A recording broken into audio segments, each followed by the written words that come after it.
Today we're going to compare the Red KOMODO up against the Sony FX30. Now these two cameras have a very similar sensor size, but their prices are not. The FX30 is an entry-level cinema camera, while Red KOMODO has been used by award-winning directors on major blockbuster movies. So in today's video, we're going to break down the differences and the similarities these two cameras have, and is the image quality really that much different? So let's just jump right into it.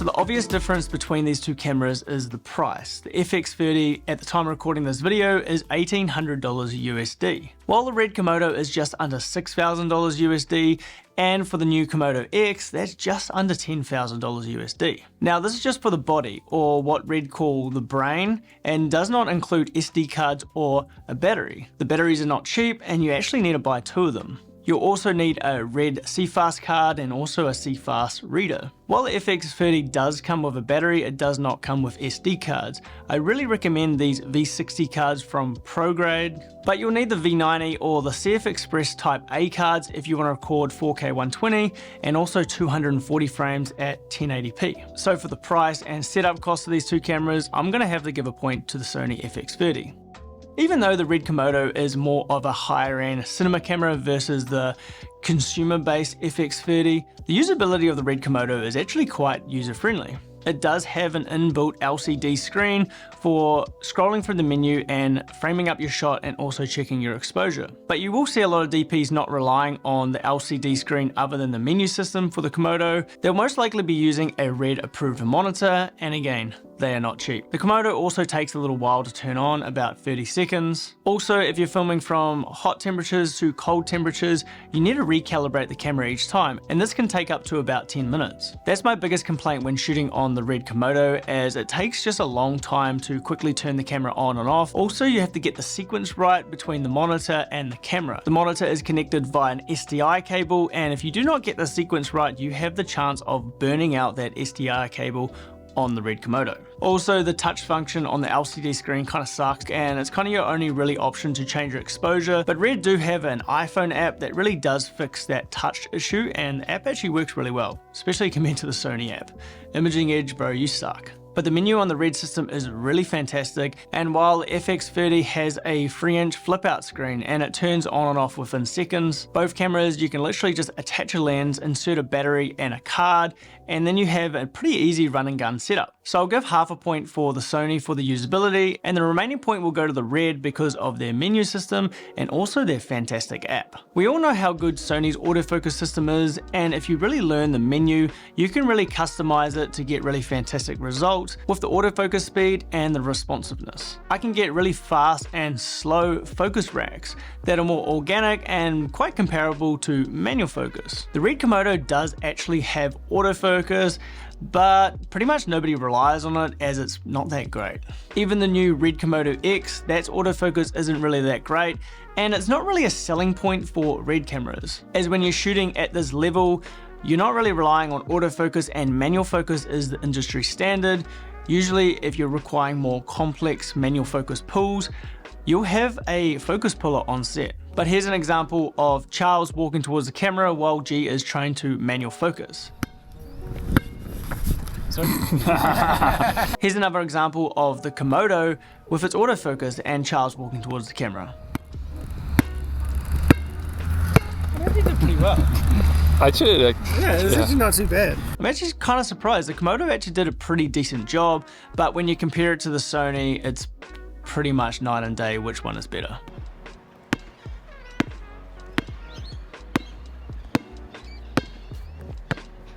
So autofocus, no surprises there, that's a point to the Sony. So Sony does have pretty good stabilization. It's not as good as say a Lumix, but I think it's right up there. They have two modes of IBIS, and that's standard and active steady shot. You also get the gyro data recorded into the files. Now, quick note, you do need to have quite a high shutter, so 1/200 or 1/250 for you to get the best results with that gyro data. While the Red Komodo does not have any IBIS inside the camera, you do actually get the gyro data as well recorded into the files, and again you need to have quite a high shutter. The reason why this gyro data is so important, especially on the Red Komodo, is because that's what they used when they shot the movie Ambulance. They had a Red Komodo on an FPV drone, and to combat all the micro jitters that you get from FPV drones, you need that gyro data. So having this in both, you can pretty much have a pretty sick FPV setup. I do tend to use gyro data a lot. I use it a lot for my BTS videos on my YouTube channel, and sometimes I use it for weddings when I'm doing run and gun setups. A bit of a workaround about not having IBIS on the Red Komodo is that you'll see a lot of people using EF L lenses on the Red Komodo, especially the 24-70 L series 2.8. That lens is actually stabilized, so you're having a stabilized lens with an unstabilized sensor, and it actually gives you really great results. So since the Sony does have IBIS plus the gyro data, we're gonna have to give the point to the Sony. So it may seem like the Sony is winning, but now we're gonna really show you where the Red camera shines. And that's rolling shutter versus global shutter. The global shutter is definitely, in my personal opinion, the best selling point of the Komodo. While the FX30's rolling shutter isn't actually terrible, with higher resolution cameras like say the Sony a7R5, you get a much slower readout, so you get worse rolling shutter. I'm not going to jump into too much technical detail of rolling shutter and global shutter. Just think of global shutter, it's reading an instant readout of all of the pixels on the sensor. So when it's exposed to light, that's what you get. Where on a rolling shutter like the FX30, it's reading the pixels from the top of the sensor and then reading them as they go down to the bottom sensor. So as something moves past the sensor, it's going to read out the top pixels before the bottom pixels, making you get this like slanted effect or kind of jello effect, because all the pixels are not getting read out at the exact same time like on a global shutter. One last reason why the global shutter is so cinematic and organic feeling is because that's what 35mm or 16mm film cameras are. They have a mechanical shutter, so they get an instant readout as well, and you get very similar results. And that's why the Red Komodo is so much more cinematic than the FX30. So this is definitely a hands down point for the Red Komodo. So in terms of frame rates and resolutions, the FX30 has a max resolution of 4K. Now that 4K is downsampled, but the output is 4K. Where on the Red Komodo, the max output you get is 6K. There's quite a bit of difference between 6K and 4K.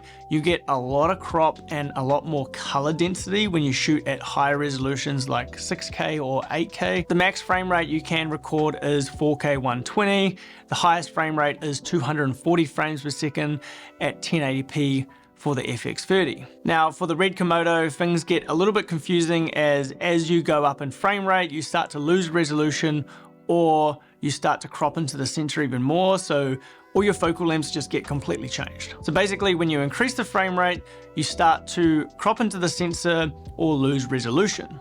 4K and 6K and Red files and Sony files, there's something you need to know first. The file sizes are completely different. Like this quick basketball shoot, G gave me 100 gigs of data and he provided it via Dropbox. So I had to download all of these files.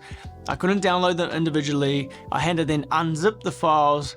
They're not MP4 files, they're Red RAW files. So say Mac Preview cannot quickly look at the footage. Where with the Sony FX30, I actually filmed like a social media campaign before G turned up, and I only had about 10 to 15 gigs of file.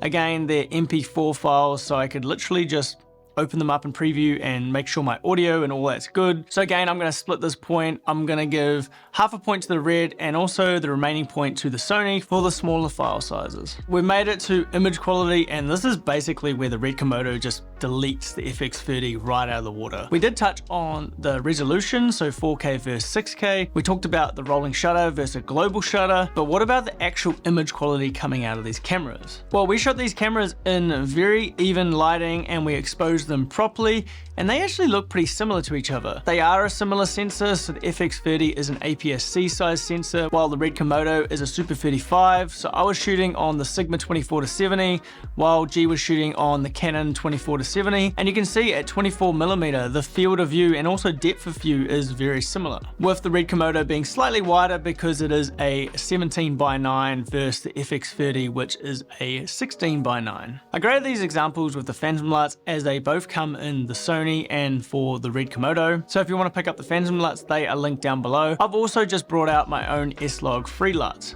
which are linked in the description down below. I haven't been 100% happy with any of the conversion LUTs for the Sony cameras. I've just had a lot of issues with the green, so I made my own S-Log free LUTs that fixes that. So there's the standard option, which is a really great base. There's also a film standard option that will give you a more film color and contrast look. So if you do own a Sony camera and you use S-Log free, maybe check them out, they're linked down below. So it's really noticeable when you over or underexpose your footage, or you completely get the white balance wrong, or even in really high contrast scenes, that the Red Komodo will outshine the FX30. Just like a photo, the Red Komodo can shoot in raw white balance, but unlike a photo, you do not get the raw ISO. So you can actually change your ISO in post when you shoot in red raw. So we did actually do some tests of overexposing both the FX30 and the Komodo by a couple of stops, and also underexposing. We both maxed out the white balance on both the cameras to 9900 Kelvin and also very blue 2500 Kelvin. And then I did my best attempt to fix all the footage in post. And as expected with the Red Komodo, you can push and pull the exposure back to how you want it with the raw ISO, and also changing the exposure wheel before the conversion LUT. Honestly, the white balance was just too easy to fix, and it's raw temperature and tint, so you can just bring your temperature right back down to daylight, which is 5600, and it looks great. The Sony actually did hold up pretty well, but with the white balance and the overexposure, you do get a lot of color shift and you lose a lot of detail, and it introduces a lot of grain. That was definitely a pretty extreme test, and I really don't think myself or even you guys would stuff up the exposure and the white balance that much. I usually don't always get my exposure, my white balance perfect in camera, and I usually can just bring it back with the 10-bit colors. So I think the dynamic range of properly or just under or overexposed footage is fine for the FX30. Now quickly, the Red Komodo does start to fall apart in lower light conditions, where the FX30 does have a second native ISO of 2500. So I've got to give a point to the Red Komodo for the dynamic range, the white balance, the ISO, and also just the overall image quality. And I guess we can give a point to the FX30 for the low light capabilities. So I wasn't really trying to compete between the Sony and the Red. The Sony did actually lose with 5 points and the Red Komodo had 6.5, but I just find you can't really compare these two cameras as they have completely different use cases. The Red Komodo is more reserved for higher end budgets, while the FX30 is more of a consumer-based product that is great for people like me who are wedding filmmakers or do small social media campaigns. So what do you guys reckon? Do you own a Red Komodo? Do you own the FX30? Are you on the fence to buy a Sony camera or a Red Komodo? If you like this video, make sure you hit that thumbs up. If you like the way that I color graded some of these videos with the Sony cameras, I do actually sell my own LUTs and also S-Log free LUTs like I mentioned before. They are linked in the description down below.